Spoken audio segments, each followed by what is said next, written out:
Good morning and welcome to the Town Council regular meeting on Wednesday, December 14th, 8 a.m. in the Green Room. We'll stand for the pledge.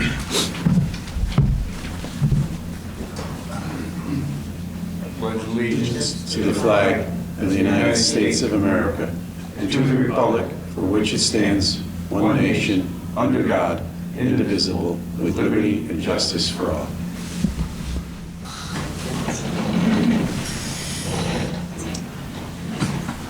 Item number 2, are there any visitors who wish to speak? Do you wish to speak, Kathy? Well, whatever it fits in, I just need to give information out. I don't know, if the new business or? This would be your time. Okay. Okay, so basically, I'm just going to give away some nice food to you all, whoever wants it. I want to tell you about my meal delivery program, and I just wanted to let you know what it's all about. This way, if people ask you, I'm working with Cheryl Church and Estuary. Actually, my foundation, SWF, for those who don't know me, I'm the executive director of the SWF Foundation, and I was awarded the Beacon Award, and to celebrate, I've decided to do a one-time kindness project for Clinton in January. I have volunteers from M&T Bank. My husband and I will be delivering meals. I have a sign-up sheet on my website. I did a Facebook post yesterday. A few people signed up. So I'm a gerontologist, and I've done case management, and I've for years have seen that there's some gaps, and so SWF funds, things that are progressive, modern era, things that have not been done before, and solve problems. So I want to solve a problem, and we are going to give, and whoever would like this for lunch, you're welcome to it.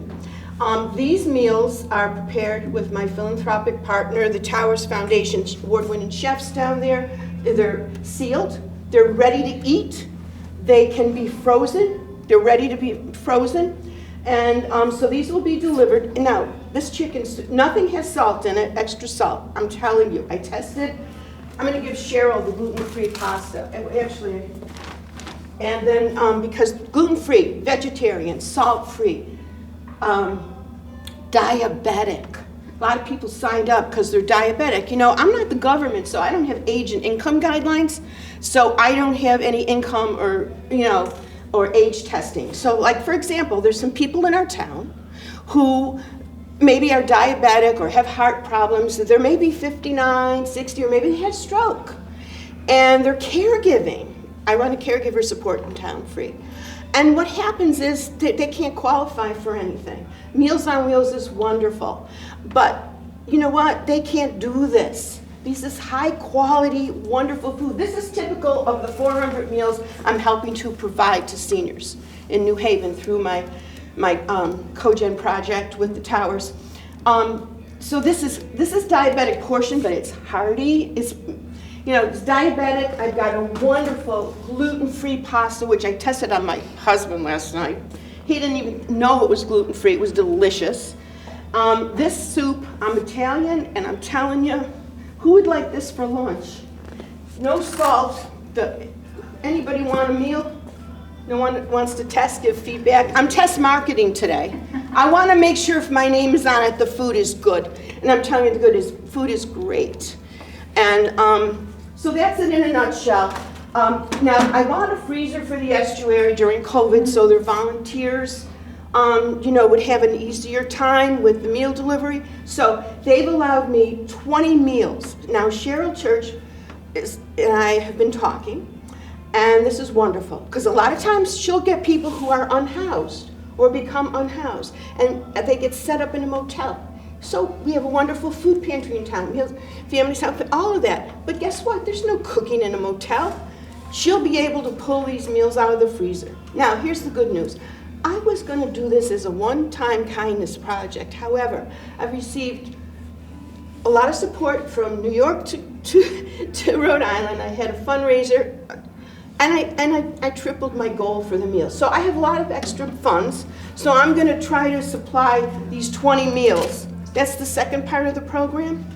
And I'm going to supply 20 meals to Cheryl periodically. And I can manage it for her. She can refer people, they can sign up with me, no extra trouble to the town. And then she'll have some resources. And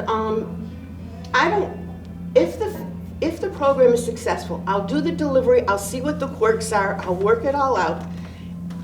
And, if the program becomes something that is successful and people want, I've already made arrangements with my fund, the Community Foundation in Middlesex County, to give social service the grant to continue the program. But let's see, let's work out the bugs. It's going to be tough for me because I have to figure out a way to know who has trouble coming to the door, who can answer the phone, there's a lot of things when you deliver to older people, and homebound. And I've done it before. I started in 1990 a visitation program in Guilford that's still in existence. So I know some of the challenges I'm going to face. So let me work them out. Let's just do this one-time kindness in January, because there's a lot of good people in Clinton doing a lot of good things in December. January would be a great time when people are a little low to get a little bit of kindness. So I don't need anything from you. I'm not asking for anything. If you want to give me some support by publicizing it, great. But I'm not asking for anything. I'm merely letting you know what I'm doing and what is now going to be something I really want to do for Cheryl and supply these meals. Sir, nobody wants a meal for lunch? I'm telling you, it's delicious. All right, well, thank you. Thanks for your time and your effort and your generosity. Okay, any other guests? All right. On to number 3, approval of minutes, November 20th, 2024 minutes. Is there a motion? So moved. Second? Second. Discussion? All in favor? Aye. Abstain. Opposed? One abstention. All in favor, one abstention, Mary. Hank? Oh, yeah. Sorry, I was distracting. Item number 4. We are going to go ahead and have this discussion because it's inevitable that we need to have it.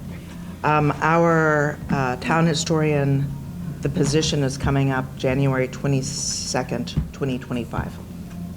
And unlike other boards and commissions, it's more of a ceremonial position, not unlike the poet laureate. And we don't have a policy as to how to move forward and reappoint or name another. But I've done a little bit of calling around, and I talked to Dave Lavasser, who was the town historian in Killingworth. And given our history, we had a town historian ages ago, Ernie Burnham, and he was on for years after year after year. He always re-signed. He was reappointed, and until his death, he was on. And then his wife was given the position. That's how it's been done.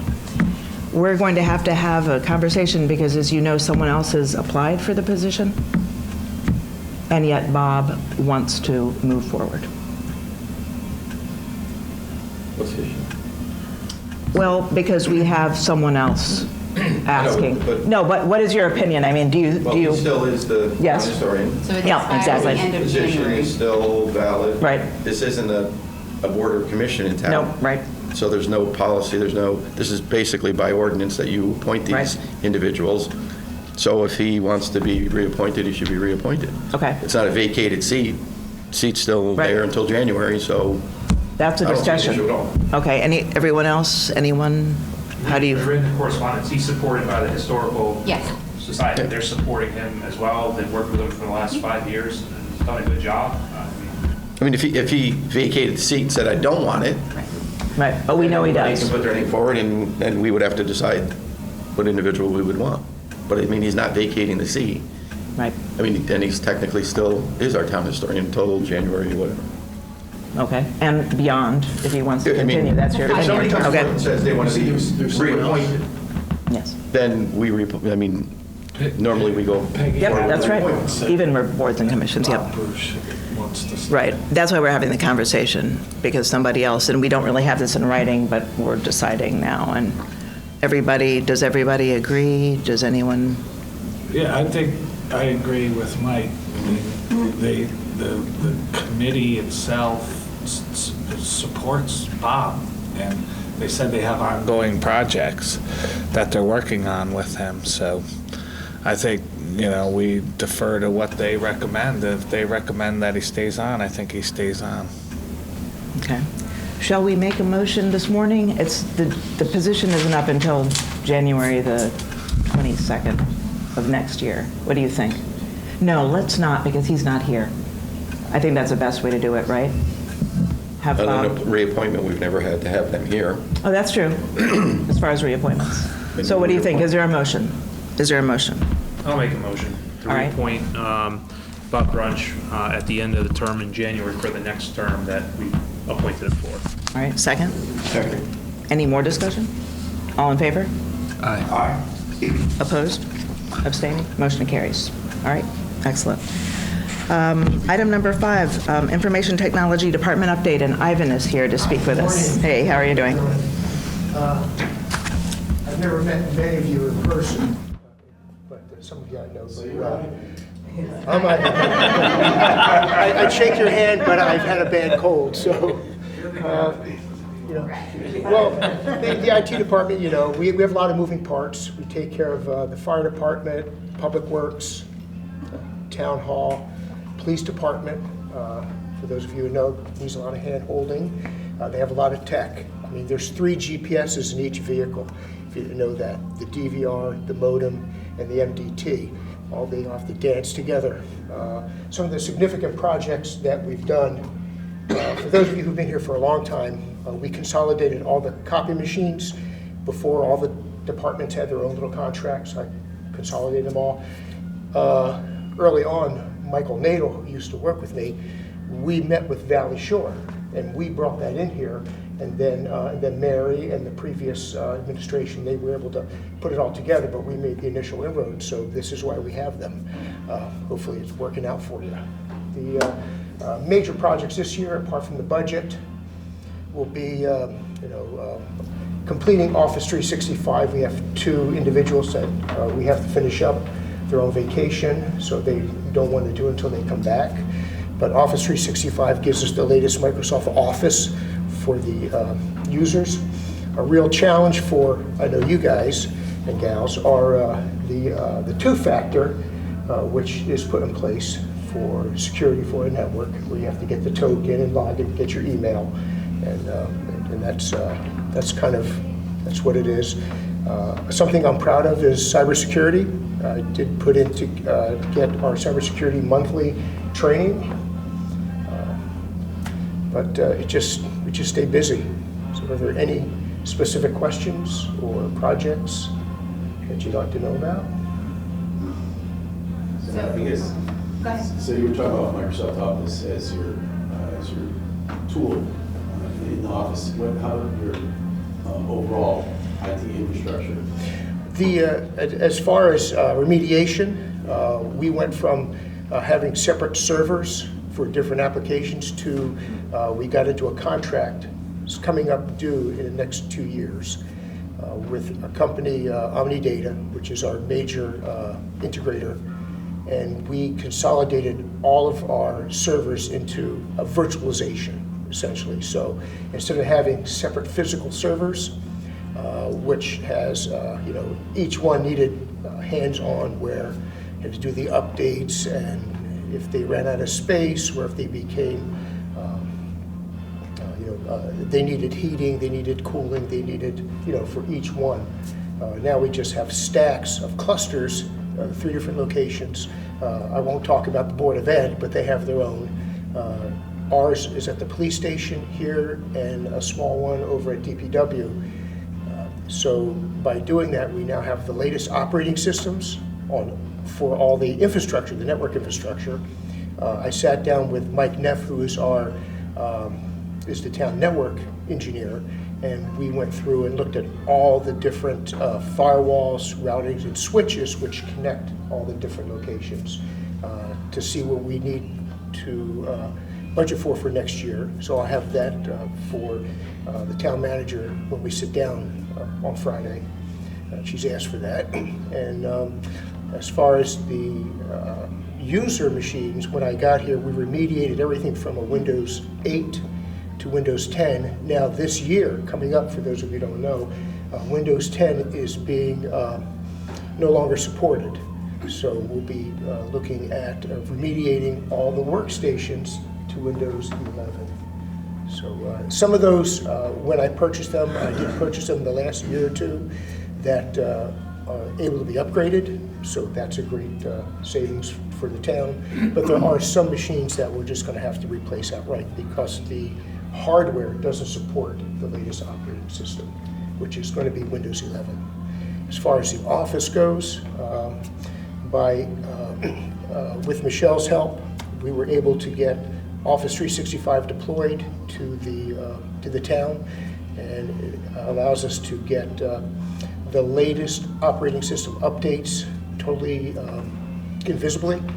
When somebody logs into Office 365, they get that. And there's a little bit of collaboration where if you have something that you want to share out, you can just share it. It goes right out to OneNote or to OneDrive.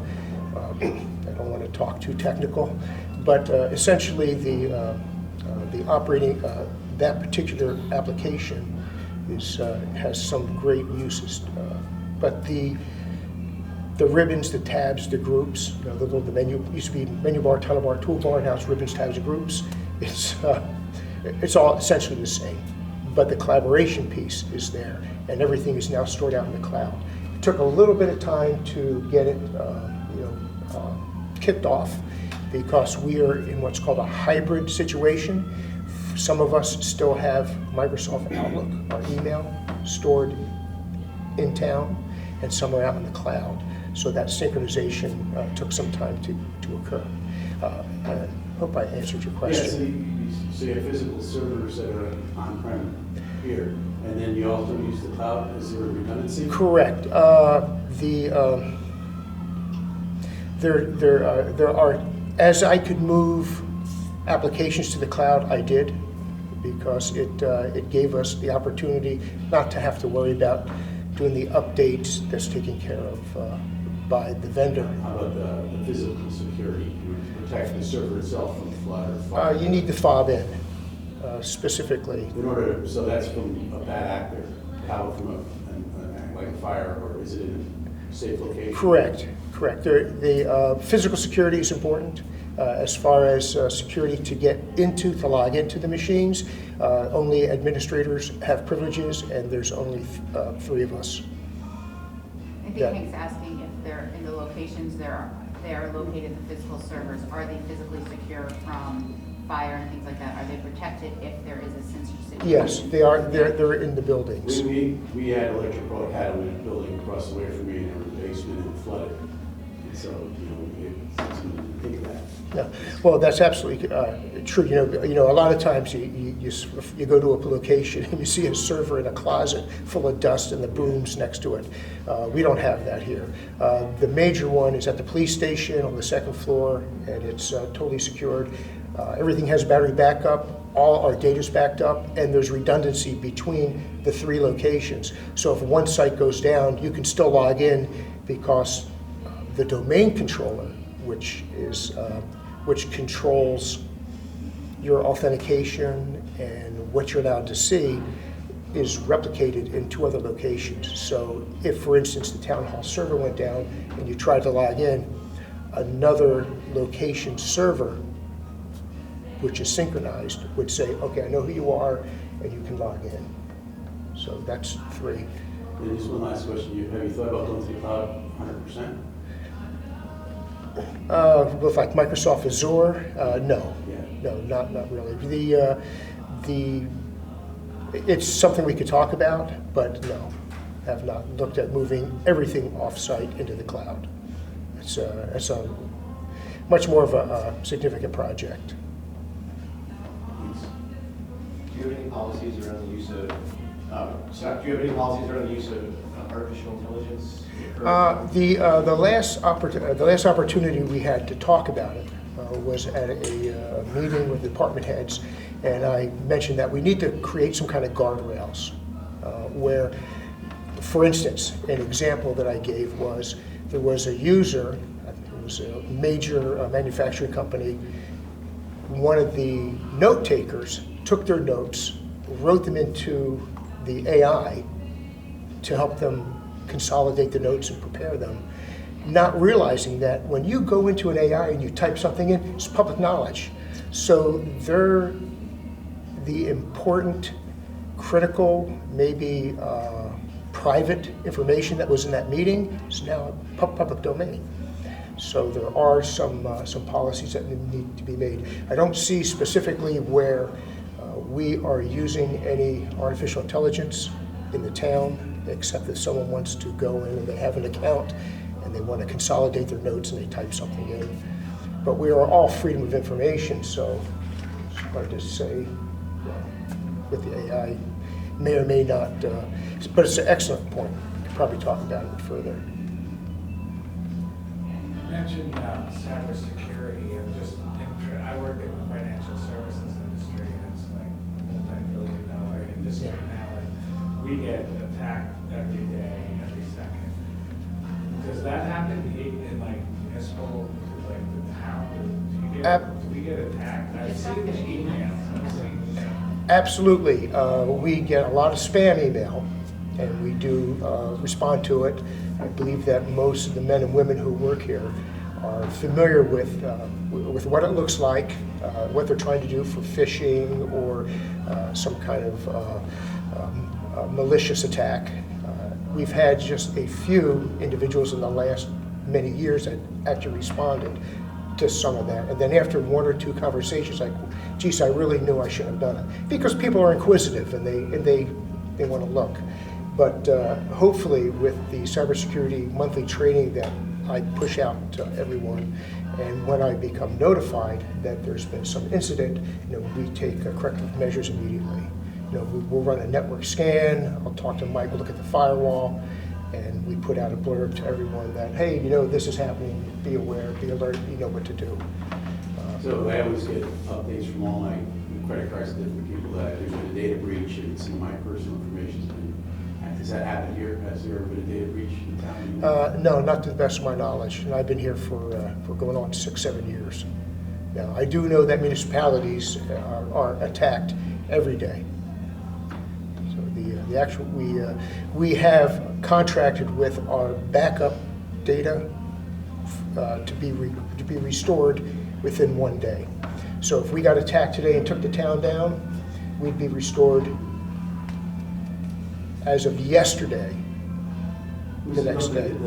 Omnidata does our backup and restoration.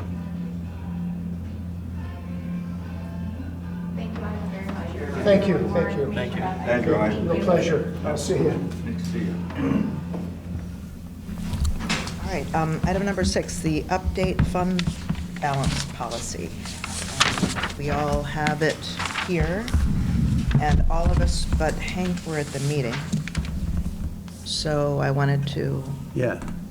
So I read it, and I like the idea. So you raised the floor from 15%, or we're raising the floor to 20%, which makes sense to me. I'm full in agreement. I guess my thought was, what if we go too far the other side? Should we have a ceiling? So we have a floor. Should there be a band? Like if we have a rainy day fund that has $100 million, I hope we have such a problem.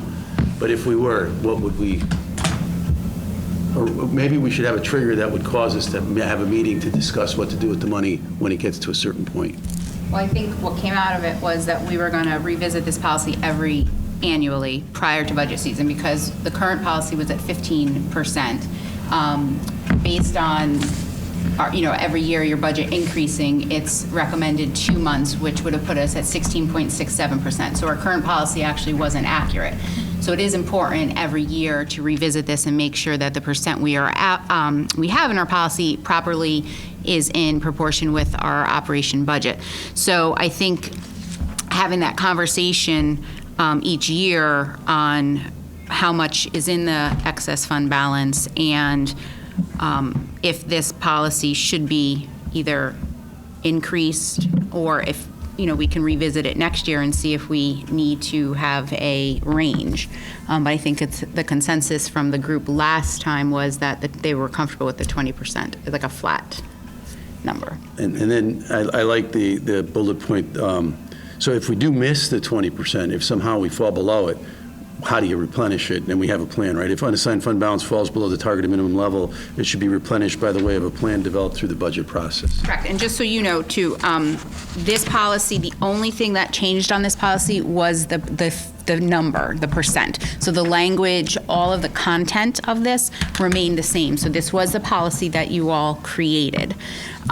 So we can revisit the language and see if maybe we need to change it next year. But when I read it, it seemed pretty solid to me and something to remain. But if there's something that's standing out to anyone other than the figure, more than happy to chat about that. I did miss 115% on the second. For just the changing of it, yes. Okay. And I like the idea in there too, it strives to maintain, Right. Ultimately, every year, we're faced with whatever challenges in the budget season that come up. Yeah. But we're striving to maintain that, and, we talked about long-term capital or, the 5-year plan. What do we have coming at us? What's available for funding as ARPA fades off? And more, say less federal stimulus from the last 4 years. We really got to look at what's coming down the road. So it's So to Dennis's point that if a hurricane hits and we blow $5 million, Yep. we might take us a couple of years to get back to 20%. in that We won't budget do it all in one year. process. Yeah. Right. And we also have some extra in this, again, because it's, recommended 16.67% is where we need to be. We still have that extra couple million there for, as Dennis was concerned, if we did have a significant impact event, we would have some money in our operation, in our balance, without having to go into the excess fund balance. All right, so is there a motion to approve the revision of the unassigned fund balance policy from 15% to 20%? Second. All right, any more discussion?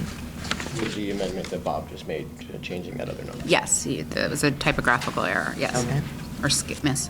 So all in favor? Aye. Opposed? Abstaining? Motion carries unanimously. Thank you. Then item number 7, 2025 Town Council meeting calendar. Everybody has that? And we need a motion to approve it? So moved. Second? Second. Discussion? All in favor? Opposed? Abstaining? Motion carries unanimously. Great. Item number 8, Town Manager's Report. Hey, everyone. So it was a short week with the holiday. Yesterday, I attended the CCM conference at Mohegan Sun. It's always very informative, great opportunity to meet with other leaders and communities, and it's always a great event. I've attended, this is the 4th year in a row, and always come out with great information and a lot of questions that I have a list of, reaching out to certain individuals to find out more about things that were topics that were raised. We are finalizing the position that was formerly held by Ben Eves. So we are finalizing that and tweaking the job description. It's going to be called an outreach prevention coordinator.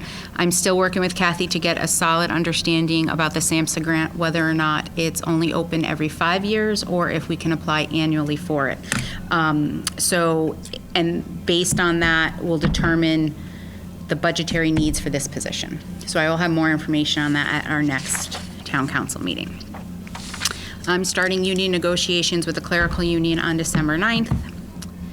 I attended the Hall of Fame and Awards luncheon for Bo. He received the Distinguished Award on November 26th. It was really a lovely luncheon and really great people there, very dedicated individuals from all over the state.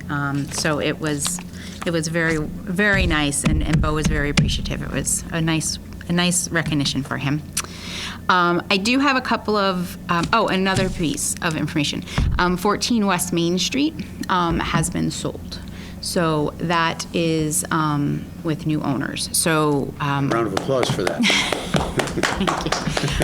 myself and the town attorney worked very closely with Mr. Labadia on that and what the options were for the property, and it ended up selling. So with that, I don't have a lot of details right now on what the intention is for the space, but I will be working very closely with them, introducing myself and working with them to make sure that the plan for that space is something in line with the aesthetic and the goal for a more inviting West Main Street, East Main Street area. So that's exciting news.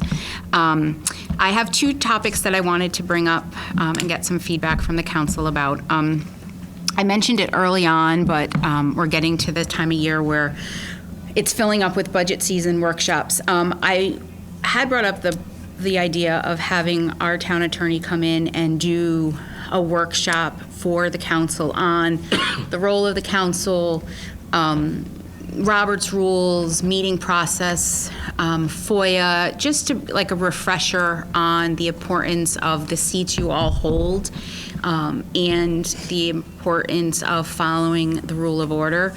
Because this is going to lead into my second question, which is having a workshop on the council's goals and vision, which hasn't been done since 2021. So by having an understanding of the roles of the council, and then it may help to define your vision and your goals. So I didn't know if you as a group would like to have that workshop. It would be a January. I was hoping I'm working, coordinating some possible dates for a Thursday in January at 6. Any thoughts or feedback? Do we need it? Do we feel we don't need it? I'll speak for myself. I could use it. I'm not sharp on that stuff. I'm from business. I'm not from government, so I don't understand all the rules well. But January's a bit of a problem. I'm going to be out of town for a lot of January, so we'll figure it out. So maybe we could coordinate something. February 20th kicks off our budget workshops, so I would like to try to get these two topics in before we get into full-fledged budget season. So I can coordinate some dates with him. I don't think it would hurt. I think, especially in today's day and age too, with FOIA and processes, we want to make sure that everything we are saying and doing is proper. Yes. Mike, do you guys have any, are you good with that? Yeah. Okay. Yeah. Could there be a Zoom for Hank? So I'm sure we could set up a Zoom option, but hopefully we can coordinate a date that he'll be here. Good, thanks. Yep, absolutely. And then are we still wanting to do, we had come up with kind of a sandwich plan where we were going to revise and update our policy and be comfortable with our fund balance and our operation budget balance. Then we were going to work on the goals and update that, and then we would talk about capital to see if the capital option choices that we decide to fund help fulfill the council's goals. Are we good with having a workshop in between January and before budget season starts to do our goals and revisit that? Yeah. I can send out, and Mary will probably obviously be the one sending it out, but all the latest that the leadership goals, the leadership leaders guide, which was done in 2020, and all the information that was previously created to get your eyes on it. I don't know if it's going to take more than one workshop, but we can maybe plan it with enough time that if we need a follow-up, we can do that before budget season starts. How's everyone feel about that? Good. Okay, so work on that. And other than that, I think that is all I have. Okay, thank you very much. Chairman's report. I won't be here for Christmas in Clinton or the December 18th meeting. Chris was going to be running both that meeting on the 18th, the regular meeting, as well as the special town meeting, which is at 6:30. And so thank you, Chris, for doing that. Everyone's received a letter from Michelle about that meeting's, one of the agenda items in the meeting, and that is a town proclamation for a number of residents and volunteers who've been vital to our community for a while. I'm sorry that I will miss that. And I'm happy for that to go forward. She mentioned in the email what more the council would want to do. I don't feel particularly comfortable talking about party plans at the town council table, but these are people who perhaps Chris would be able to reach out to the Secretary of State for the registrars. I don't know if I'm asking you too much, that kind of thing. And Michelle has asked what else that we might want to do for this. I'm just going to leave it at that. Also, at the last workshop for the fund balance, there was talk about water pollution, and we had quite a conversation, and it sounded like we needed to have more of a conversation. So I just want to put it out there. If you want a water pollution workshop in the future, it's something that you may want to discuss. It was a pretty active conversation. Except that the time is filling up. Well, I that's know, the thing. I know, Right, I know, and- but I know. it's But something- obviously, it was something that people were interested in and energetic about. Mm-hmm. All right. And finally, I would personally like, I would very much like to offer my congratulations to Michelle. The selling of 14 West Main Street was no fluke. It was many conversations. Something that may not have never happened, a simple conversation with somebody to start that ball rolling. And that is something that I think everybody in this town agrees upon. We would really like to see that area improved. I don't think anybody would argue with that. And so I thank you tremendously on behalf of all of us. I know we all feel that way. And Happy to have 13,000 it. others. I'm happy to have it. I don't know how you did it. It's just that human touch, I Yeah, think. this conversation, no one has Yep. ever reached out to him, and I met him a couple of times, phone conversations, met him at the property, talked about different options, and it Here we worked go. out. So it is what it is. I mean, it's all good things. Just to piggyback on some of the things you said, you put some things out there, but I didn't know if we want to have a little bit more of a chat about, so for the Wendy and June, the registrars, and Bud Feast, are there any things that the council would like to see to recognize them? We're going to do I'm going to present them something from the town, and I was going to get some flowers for Wendy and June, and from the council side, is there anything that anyone would like to speak to them about, like, on behalf of the council, present them with I'm sorry I anything? won't be here. I'm Okay. very sorry because it's, but I know that Chris brings a lot of heft with his state rep position, and I know that those proclamations are important to people. And I would think because of the Secretary of State being in charge of elections, that would really be nice for them. Seems like a good idea. Okay. All right. And then the Water Pollution Control Commission, it doesn't have to be soon. We can plan it for, right after budget season finishes, but would you like to have them come in and provide an update on the work they've been doing these last, if we plan it for mid-spring, about 8 months, to get an update on where they stand and potential funding sources that they may have been able to seek out? Because there was, Yeah. some feelings last Professional. time, and I just wanted to make sure everyone has the information and has an opportunity to ask questions. Yeah. Is that something you would like? I Okay. think the council should have the meeting first. To talk I think about, the council should do a workshop on it. Yeah, because the last time they came in, it was primarily focused around the ARPA funding, where they were. And Matt came in, the whole commission came in, did a great presentation, and it's good, and, however long later to kind of catch up to where they're at today, status of things, and, where the directions they're going, or, what they're looking at. so Chris, We've had discussions about this, so the council has. At the beginning of ARPA, there was discussions about us presenting them with funding for certain projects, and the council wasn't all on board with that. okay. There was 7, 8 million, whatever it was.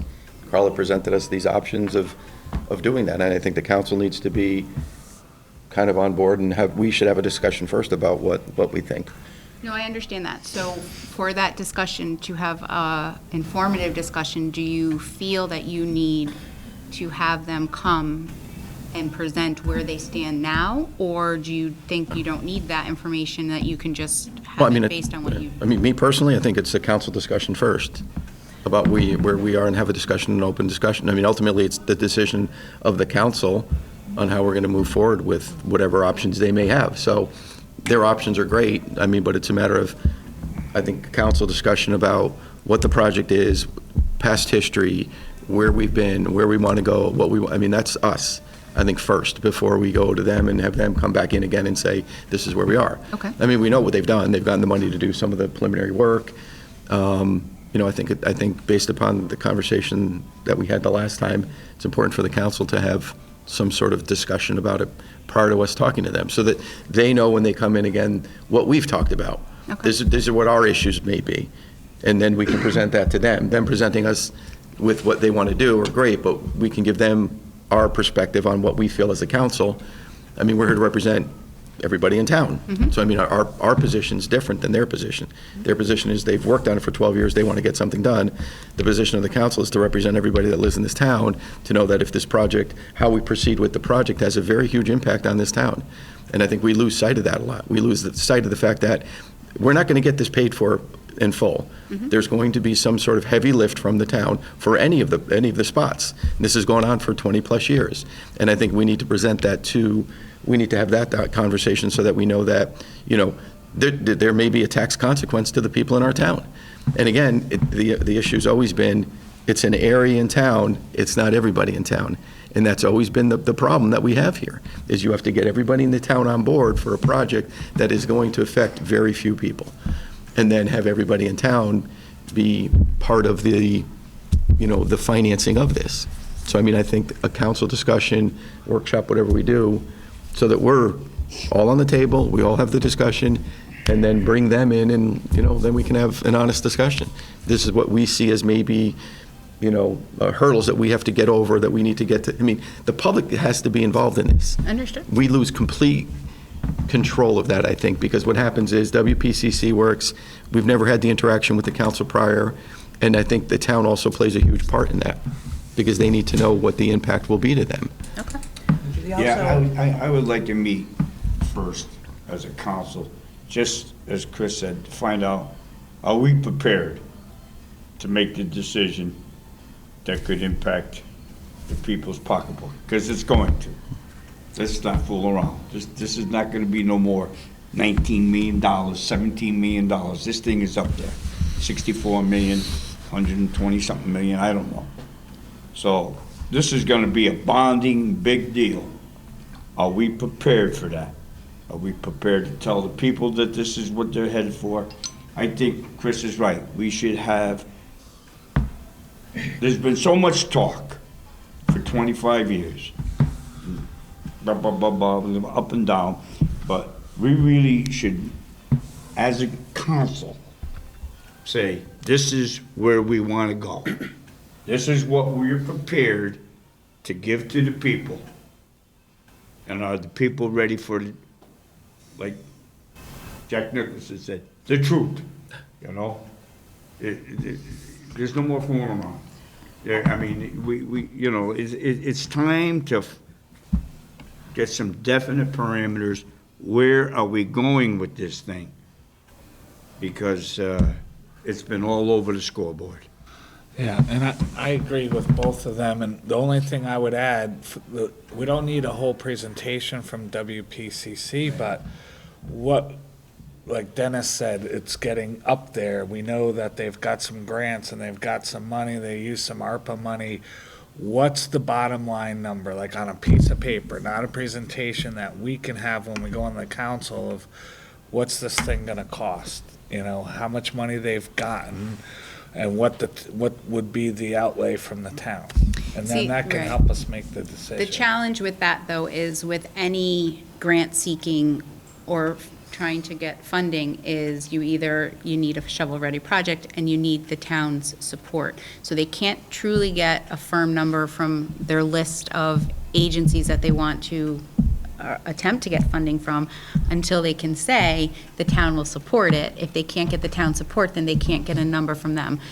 We've made progress with the water company. They're coming to the table with a number, and we should have that soon. Again, it's not going to be a big number, but it's a number, but it's a commitment what we haven't had in many years. So I think it's like the chicken and the egg. I mean, they can't give you a number of how much it would cost the taxpayers until they're able to go out and say this, we're going to move forward, and what can these agencies bring to the table to support or offset the cost.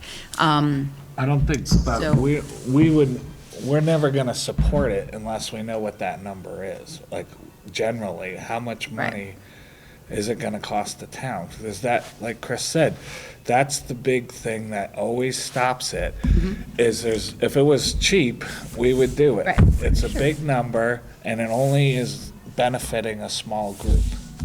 So then, if I'm taking this all in, you do need a little bit of a presentation from the WPCC to get if there's been any project cost increases since the last time they gave you a figure, and what the water company is willing to bring to the table, so you have somewhat of a figure, then you would have your discussion. And the I congressional direct don't want a spending. presentation, That's why just we a should piece have of this paper. workshop. Yeah, Okay. you're right. This This is not Okay. the way to do it. Okay, sorry. Because the idea is this.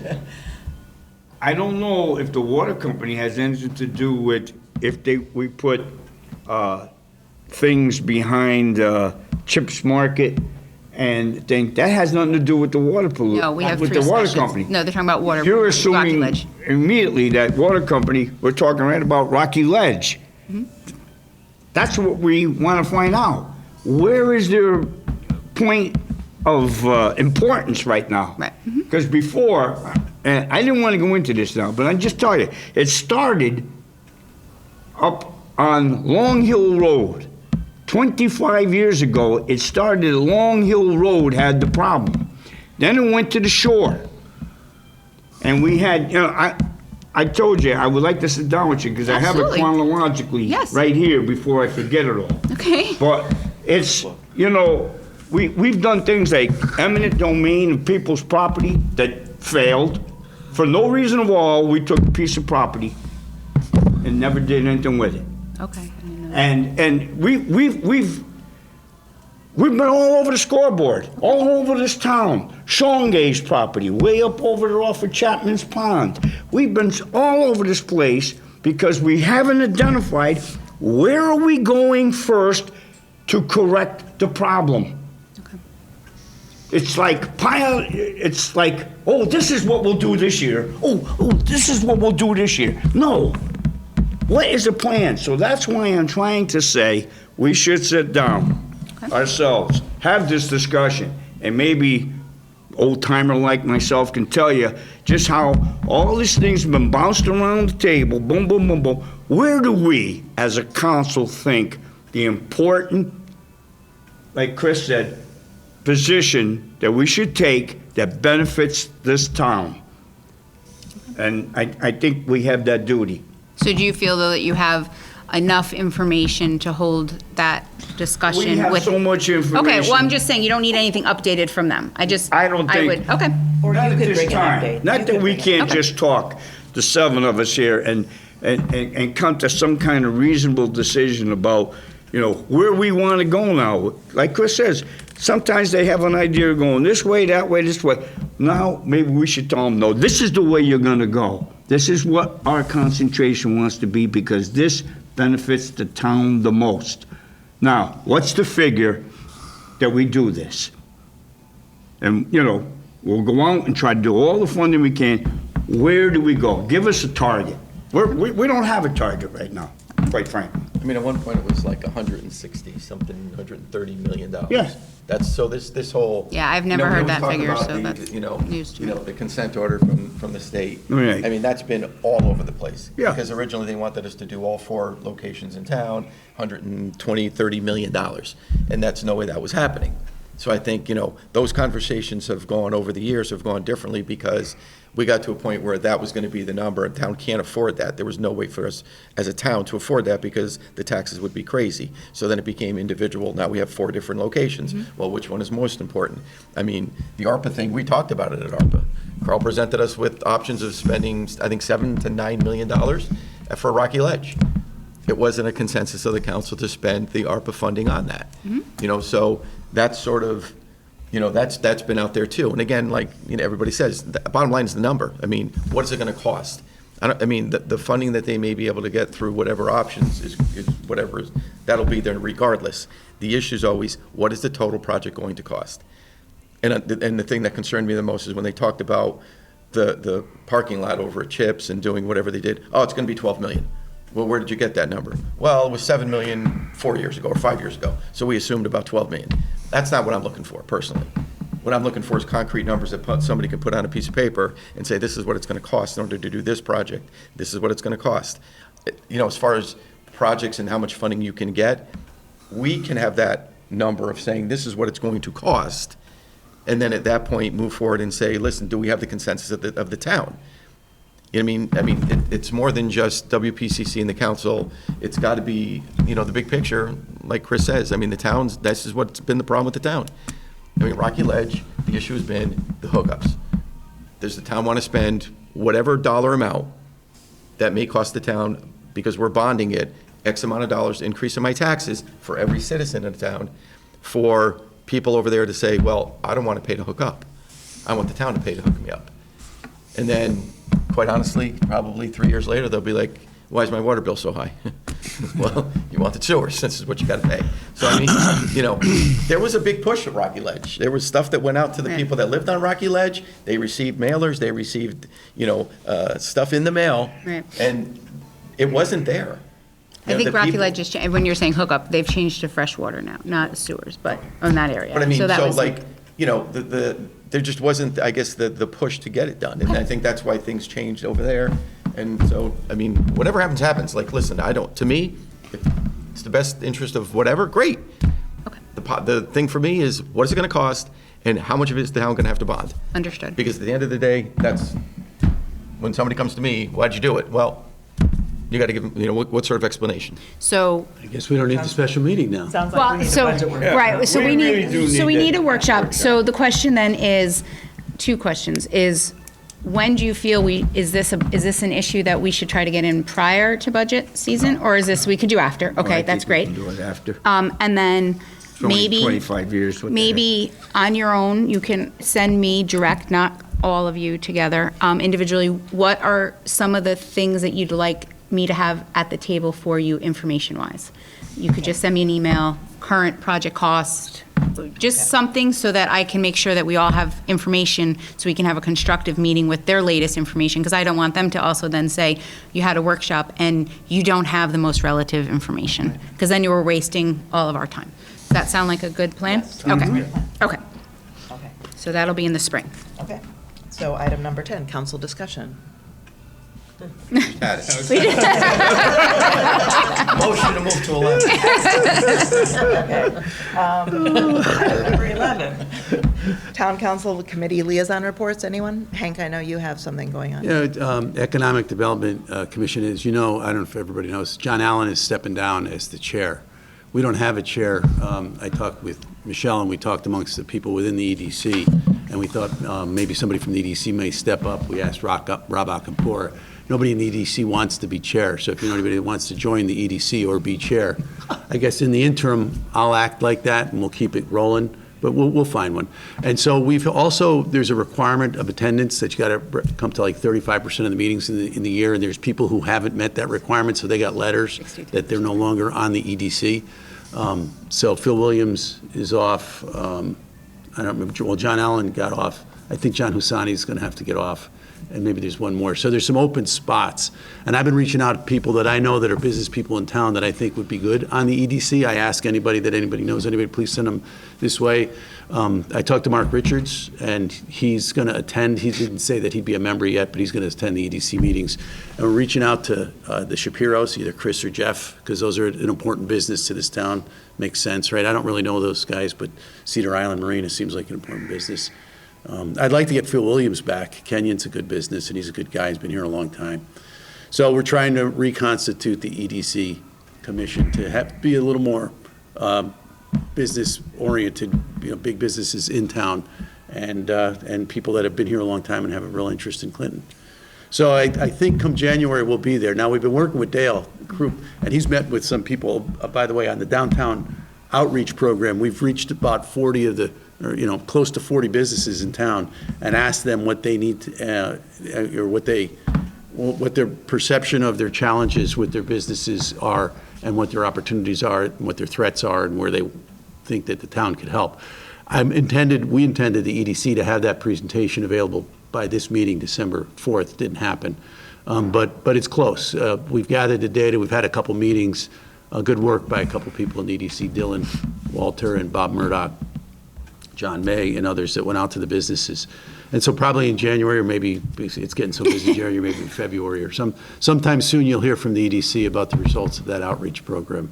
And we'll give feedback back to the businesses as to what the town is thinking that we're going to go do.